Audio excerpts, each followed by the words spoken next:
Welcome back. I'm Kim Bailey, she's Fulyana Osborne, and this is Inside Exec. Today we're talking with Nick Plummer, and I'm going to let Fulyana introduce him. Welcome, Nick. Fulyana. I'm delighted you're here because a lot of people already know you and expecting you after you agreed to be a guest. Nick Plummer is one of the founding members of Directioneering. Directioneering being instrumental in helping so many businesses and individuals within the businesses to find their next career move. Nick, you've been in this business for how long now? Well, Directioneering has been going about 12 years. 12 years. And I've been doing this work for about 25 now. Excellent. And you actually worked for big organisations before you set up your own business, didn't you? Yes, I started this with Price Waterhouse. Worked with a lovely lady called Audrey Page at Price Waterhouse for 4 years. There you go. I worked for Morgan & Banks for a couple of years.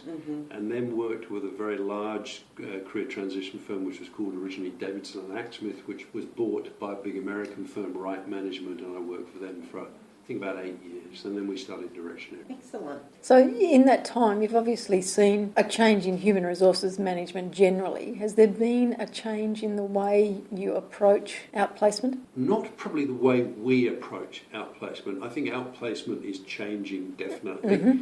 For example, in the US, it's often delivered much more by technology. In this country, that hasn't happened quite as much. Do you think it will? Yeah, I think it will, but maybe Australians are a bit different to Americans as well. I think they'll want to retain a lot of the one-on-one, hands-on stuff that you get in outplacement here. But it's obviously a hell of a lot cheaper to do it technologically, and that's always going to be a driver. So yeah, I think that'll happen more and more. Which is fascinating because as a country, we are probably one of the early adopters of technology. Yes, that's across true. The board. Yes, and actually we're one of the early adopters of outplacement as well. I think it came from the States originally. I think Canada was the next to adopt it. And I think Australia was pretty close after Canada, so we are early adopters, definitely. So what's the biggest issue for you when you first go to an organisation or they first engage you? In terms of how we engage our clients? Yep. Well, you see, our service is a bit different. I think if you ask a client to describe an outplacement firm and what's different about that outplacement firm, they'll often find it difficult to do because they don't really fully understand what we do. So I think what our business is much more about is about trust. So it takes quite a long while for a client to really get to know you and to trust you. I wouldn't say that we're particularly high sales people. Some might disagree with me about that, but a client has to get to know us quite a bit before it will really engage with us. You know? And that probably then reinforces the fact that it needs to remain as a human interaction rather than a technology one. Because if you're asking people to trust you, there's more trust placed in a human interaction than there is in a technology interaction. Yeah, I think that's exactly right, Kim. And also, we tend to operate at a more senior level, and therefore that's going to not be delivered by technology, although that's going to be more hands-on. Do you find there's more resistance to your services at that level? Do you hit a barrier? I'll go back and say I've been in the position of using outplacement services, both as a person requiring that and as a representative of an organisation. And from my experience, the middle level of management, there was huge resistance to even talking to anyone about that particular service, and a lot of people just walked away and said, I don't want it, because we gave them the option. But at the next level up, at the senior level, it was, yes, I understand that this is a resource that I need to use, and so I will use that resource rather than have to try and find a solution myself. Do you find that's the reaction? Well, I think that's probably changed quite a bit because it's become more and more people have got laid off. Almost everybody gets laid off sooner or later now.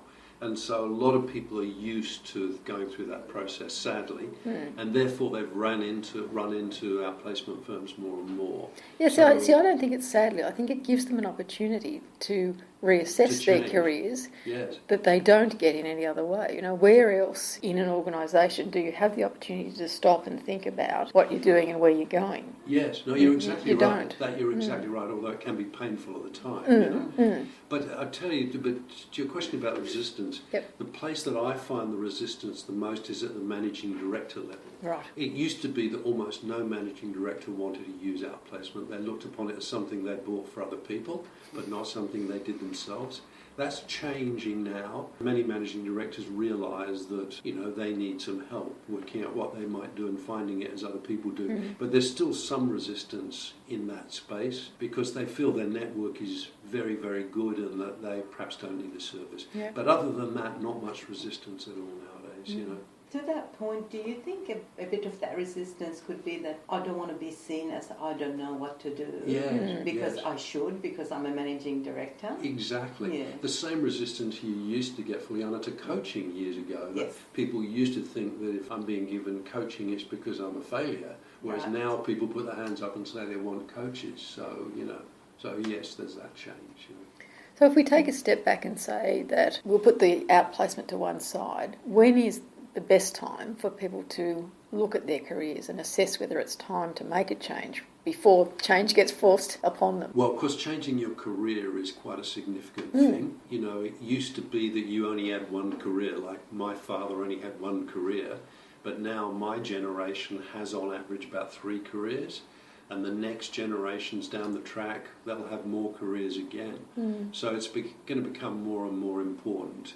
So I think the signs that it's time to change your career is usually it's a crisis that causes somebody to change a career. That's why we help many people change careers. But that crisis has come because perhaps the person was doing something that either there's becoming less and less demand for, which case it's definitely time to change, or that they've moved to a different, part of their life where they're not so appropriate doing that thing.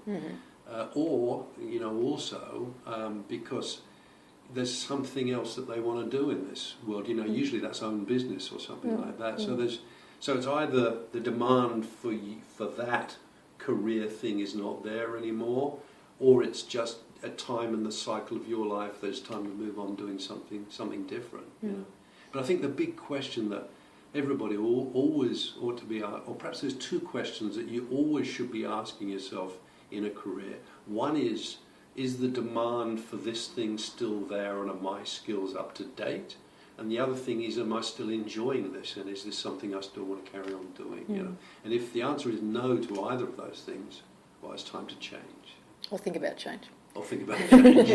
And so we look at the individual who's come to that point, they've asked the questions, they've answered it, and they need some help. Is it appropriate then for them to come to a service like this, or do they look elsewhere for help? There's, all sorts of places you can turn to for help at that time. Most outplacement firms are not retail driven. In other words, an individual often can't buy the service from them, only a company can buy it for them. Actually, we will do it both ways. An organisation can brief us or an individual can. But it's definitely worthwhile turning to somebody in that situation who can try and give you a very good idea of your own makeup and where you're in the marketplace, has an understanding of the marketplace, so understands what the opportunities and possibilities in, and has some sort of process that can help you, really think those things through and look at the possibilities. So then you're looking at a mentor or a coach? Yeah, a mentor or a coach or a career transition consultant, all of these people. And so then we have our big question that we ask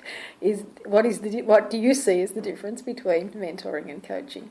Well, I think a coach is somebody who adds value to what you're trying to do by looking at how you do it and help and strengthen you up. A mentor is somebody who's already done that particular thing, and so is looking at the specifics of what you do and helping you do it in that way. So they overlap, but they're slightly different. Okay. I don't know, what do you think? Well, I'm going to let Fulyana talk because otherwise we'll be in trouble because she hasn't said anything for 5 minutes and this is almost a record. Speak.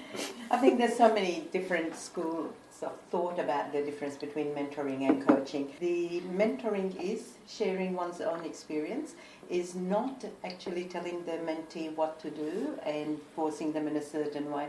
It is just somebody to think aloud with, someone who would have life experience, corporate experience, that can share examples to let the individual mentee come to their own decisions. Yeah. And if they made a decision and it didn't go the way they hoped it went, is how to recover from there and move on. A coach does a bit of that, but also more specific, like will always help with things like, how do I write the best business plan? how do I go about leading a team of professionals who used to be peers and stuff like that. That's a lot more instructive, and there is blurred lines between the two. So you do what you need to do for the person at the time, basically. Yep. On the career, starting about career and the next career move, I know that a lot of people, me included, you're driven by what opportunities they may come up, and you're also driven by, am I happy in this company, am I still growing, am I getting enough money, etc., etc. I came across one of the individuals who went through those graduate programs, and very, very, very focused young man, and after he finished and he was doing really, really well, he says, I now should look at a career move. And I was a bit surprised, and I was saying, why is that? And he says, because I'm right on top of the tree, and that's when I'm most marketable. And I thought, that's interesting, because most people look at, am I bored, am I not growing? And this guy's saying, I'm right up top. Now, I want, because I can create more opportunity. What's your thoughts about that? Well, I think that's an unusual approach. Yes. In as much as I would have thought it's like a sort of maturity thing, like a product curve, and it's usually on the back end of the curve that somebody will make a career change. But what he's doing is changing on the top of the curve. So I guess you could do that. Yeah. He has been very successful. Well, there you go. But I think most people would do it a bit later than that, you know. But you can do it either way, I suppose. Do you see a trend when people change careers? I agree with you about the 3 times in your life, but what I have seen is that it's 3 complete changes, 3 totally different areas that people work in. Do you see that? Well, I do with myself, because I started off as a marketer. So I was a marketer in the food industry, and I worked all around the world doing that. And then I worked for other people running career transition businesses, or I started learning how to do that, and then I ran a couple of other businesses. And then I started my own business. So for me, it's been 3 very clear changes. I think some people have that completely 3 separate careers.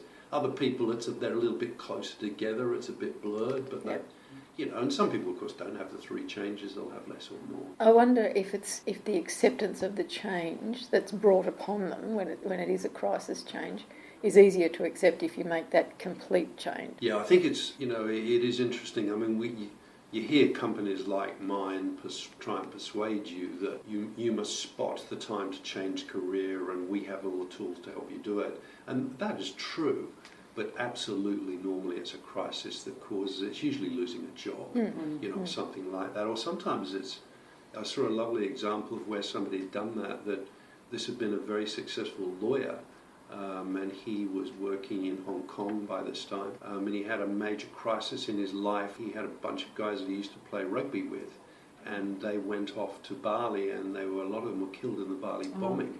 And that had a dramatic change on him, and he started a charitable organisation up. So, there's a number of different things that will cause the change. And just provide you with the impetus to pursue something that might have been sitting at the back of your mind and you didn't think that it was appropriate to do or the right time to do. That would probably be me.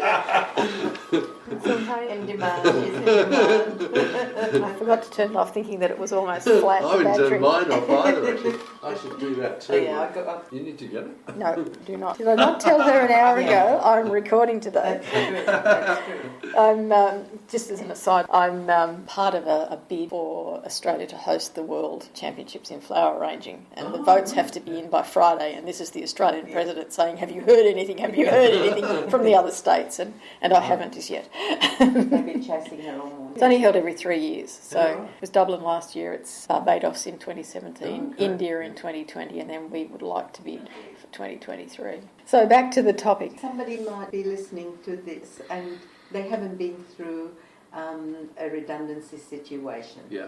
Talking about senior executives, which you deal with regularly, talk us through, in general, what emotions these individuals go through, and what roughly is the process, and where do they end up, I guess? Yeah, so losing a job is a very emotional thing. Actually, I think it's less emotional nowadays than perhaps it used to be because there's less stigma attached to losing jobs. But Nevertheless, it's still a really emotional thing. And I think the more significant the job was in your life, the more emotional it is too. Right. So usually they will go through the normal grieving process, you know. So at first, when they first hear the news that they've lost the job, they go into shock. And that's something that we have to, at the time that we usually meet the exec that's lost their job, they have gone into some sort of shock. So often they're not thinking through things completely rationally, and they're, you know, a bit immobile sort of thing. And then they'll usually go through anger. And usually they can be very angry about the job loss, and that's just a perfectly normal reaction. The one that we have to watch out for very, very carefully is depression. People can get depressed after losing a job, and that's, you know, as I say, that's something we have to watch out for very, very carefully. And then people will normally start to appraise the situation more and feel out the possibilities, and they'll understand that this is not an unusual thing that's happened, and that it happens to, you know, lots of other people, and usually they'll move gently towards acceptance of the whole thing.